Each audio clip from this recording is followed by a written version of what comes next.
As a new day dawns on earth, its 6 kingdoms come to life. That includes us. One of those kingdoms most ignored by us, yet plays a vital role with maximum biodiversity in the story of life. Introducing the fungi. These include mushrooms, yeasts, molds, truffles, and the disease fungi. Fungi play a vital role for sustenance of life on Mother Earth. Their deep-rooted mycorrhiza network help feed most of the forests and help recycle dead leaves into the soil. Their mushroom-fruiting bodies feed many an organism, including us. They can eat rocks and digest trees. They rise our bread and make our beer. They eat between our toes and even glow in the dark. Join me to explore the fungus.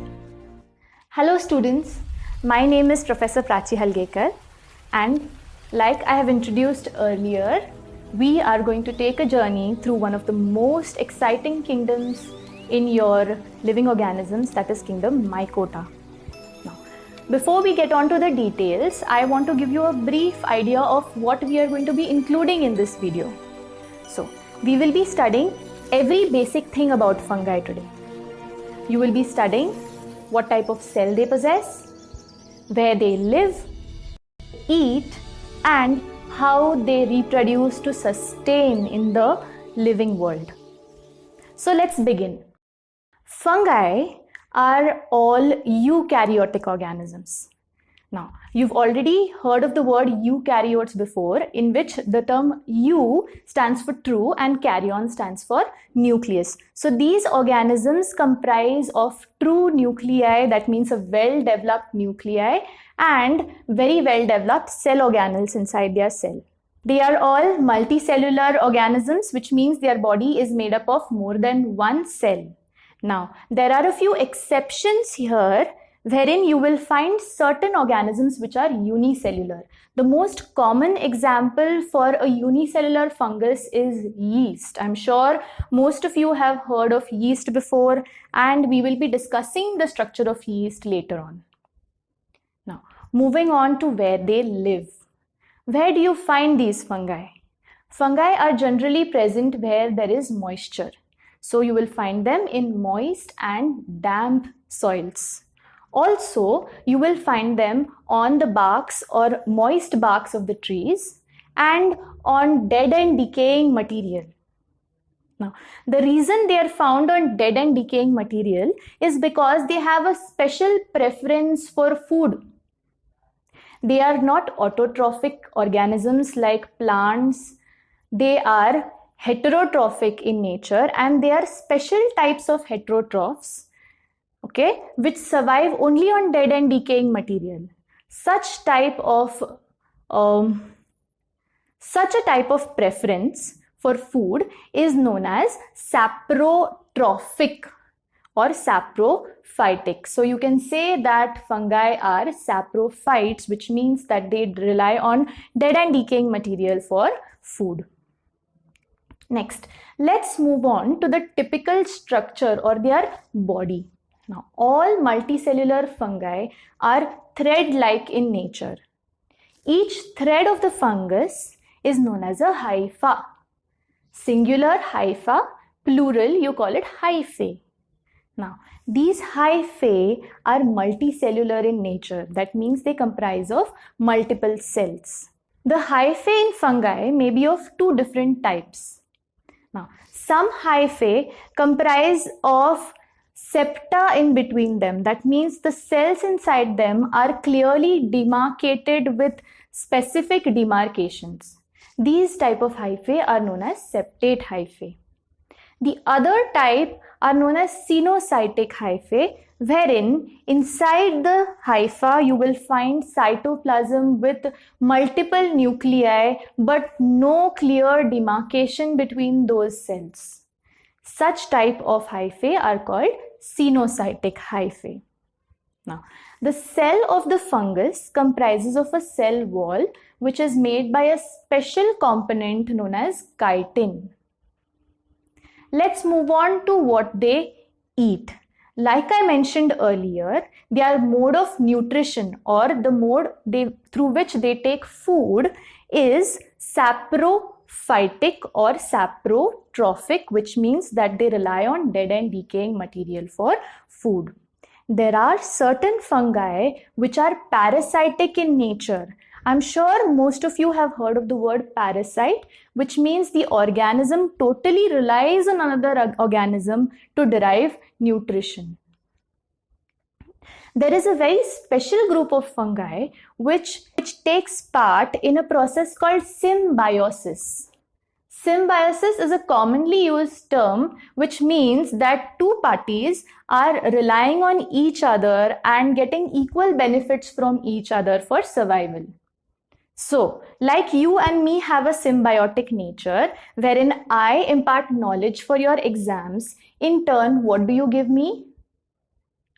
Well, it's the money part that is important, but one of the most important things in a teaching profession is the satisfaction we get when a student passes. So, like we have a symbiotic relationship, fungi also have a symbiotic relationship with other organisms from different kingdoms. This we will be discussing as a separate part in the next part of this video. Moving on, we come to the most important part in every living organism's life, that is reproduction. Now, like you've heard before, reproduction in organisms may be of three types. You will have vegetative reproduction, asexual reproduction, and sexual reproduction. Different fungi show any of these three types of reproduction. In this video, we will look at all the three types of reproduction, and as we move on to the different classes of fungi, I will specify the type of reproduction that takes place in those fungi. So, vegetatively, a fungus may reproduce via three methods. The first one is fragmentation. Now, like the term suggests, the term fragmentation means the body of the fungus will break up into different parts, and each new part will start developing into a new fungus. So this is fragmentation. The next one, fission. Here, please note, it is fission, F-I-S-S-I-O-N, not fusion. So in the process of fission, a cell generally divides by mitosis. The nuclei divide, then the cytoplasm divides. Okay, division of the nucleus is known as karyokinesis, division of the cytoplasm is known as cytokinesis, and eventually there are two cells formed via one cell. This process is known as fission. The third type of vegetative reproduction is budding. Now, like the term bud suggests, a fungus will grow a bud. A parent fungus grows a bud on top of it. There is division of the parent nucleus taking place. One part of the nucleus moves towards the bud. The mother nucleus remains in the center, and eventually the bud will cut off and fall and start growing as a new fungus. So this is the process of budding. Okay, this completes your vegetative reproduction. The next type of reproduction is asexual reproduction. Now, as the term suggests, asexual means there is no involvement of fusion of gametes taking place here. Asexually, a fungus again may reproduce via three types. First, formation of conidia. Now, what are these conidia? When you find the hypha of a fungus, at the tip of the hyphae, there are certain growths taking place, which is known as a conidium. This conidium will bear spores, which will later on be released and will germinate to form new fungi.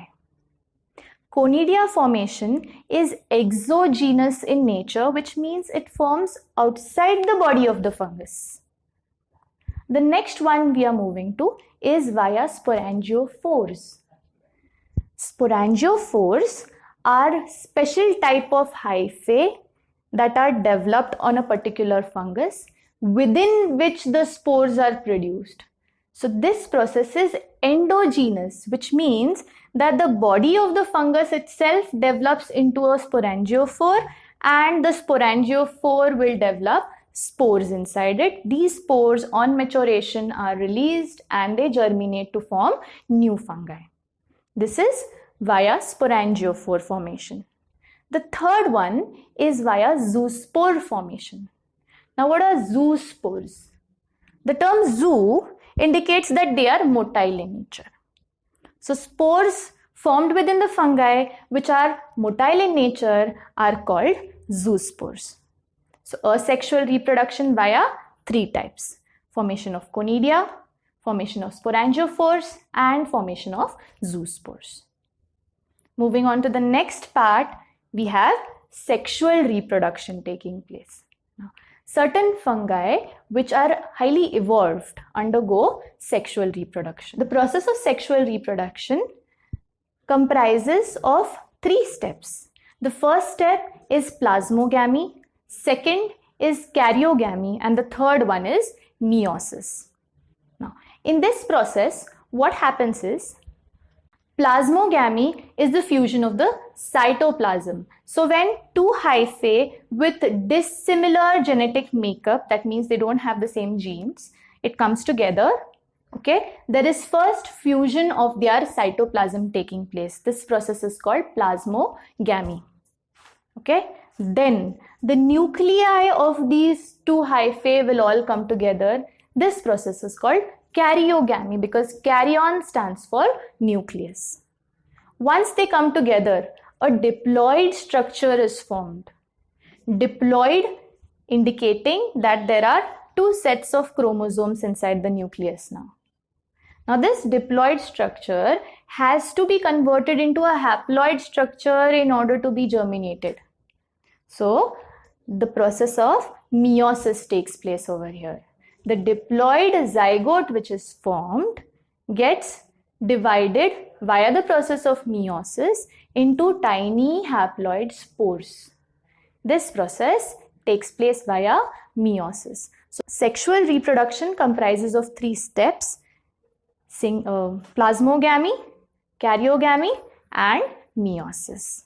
Now, sometimes in certain fungi, there is no karyogamy taking place after plasmogamy, which means that in one single hypha, after the fusion of cytoplasm, there are two nuclei present.